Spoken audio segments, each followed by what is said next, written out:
আমরা একটা মানুষের স্বপ্ন তৈরি করে দিচ্ছি আর কি। এটাই আমাকে উৎসাহিত করে। এখন অনেক বেসরকারি ইউনিভার্সিটি রিয়েল এস্টেট একটা কোর্স অলরেডি চালু করছে। সেলসে আসলে টার্গেট তো থাকতেই হবে। রিয়েল এস্টেট সেক্টরে যারা আমরা লিডিং পর্যায়ে কাজ করছি তাদের এটা বাস্তবসম্মত একটা টার্গেট নির্ধারণ করে দেওয়া উচিত আর কি।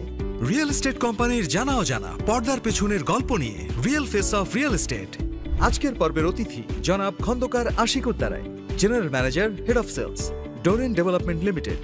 পেশা হিসেবে নতুন প্রজন্মের কাছে রিয়েল এস্টেট সেলসের প্রতি অনাগ্রহের কারণ। আমাদের তরুণ সমাজের মধ্যে আসলে আগে হয়তো একটা রিয়েল এস্টেটের যে অবস্থানটা ছিল সেখান থেকে রিয়েল এস্টেট কিন্তু এখন সামনের দিকে অনেক আগাচ্ছে। আগের যে সময়টাতে মানুষের হয়তো আগ্রহ ছিল না, বাট এখন রিয়েল এস্টেটে কিন্তু আবার তরুণ প্রজন্ম আগ্রহ দেখাচ্ছে। যেহেতু আমাদের দেশে আগে রিয়েল এস্টেটের উপরে কোনো পড়াশোনা ছিল না, এখন অনেক বেসরকারি ইউনিভার্সিটি রিয়েল এস্টেট একটা কোর্স অলরেডি চালু করছে এবং ওখান থেকে আমরা প্রায়ই কল পাই, তারা আমাদের সাথে কাজ করতে চায়, রিয়েল এস্টেট সেলসে কাজ করতে চায়। আমার মনে হয় যে এটা চেঞ্জ আসছে।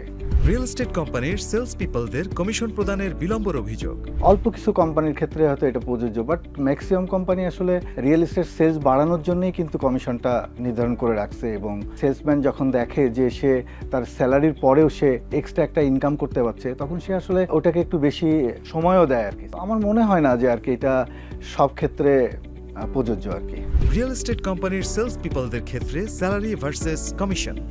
এটা পুরাপুরি সত্য না, আংশিক হয়তো হতে পারে। কিছু কোম্পানি তারা হয়তো যাদের হয়তো নিজস্ব কোনো প্রোডাক্ট নাই, হয়তো অন্যের প্রোডাক্ট নিয়ে কাজ করে, এই ধরনের কিছু কোম্পানি হয়তো এই ধরনের জিনিসগুলি হয়তো যারা সেলসে কাজ করে তাদেরকে হয়তো এই ধরনের একটা দেয়। একটা ভালো কোম্পানিতে কাজ করতেছে, তাকে হয়তো অফার করে যে আমার কিছু প্রোডাক্ট আছে, সেগুলো যদি তুমি বিক্রি করো তাহলে তুমি এক্সট্রা একটা ইনকাম করতে পারবে। এই ধরনের কিছু হতে পারে। তো নর্মাল কোম্পানিগুলোতে আসলে আপনার এই জিনিসটা নাই আমার ধারণা।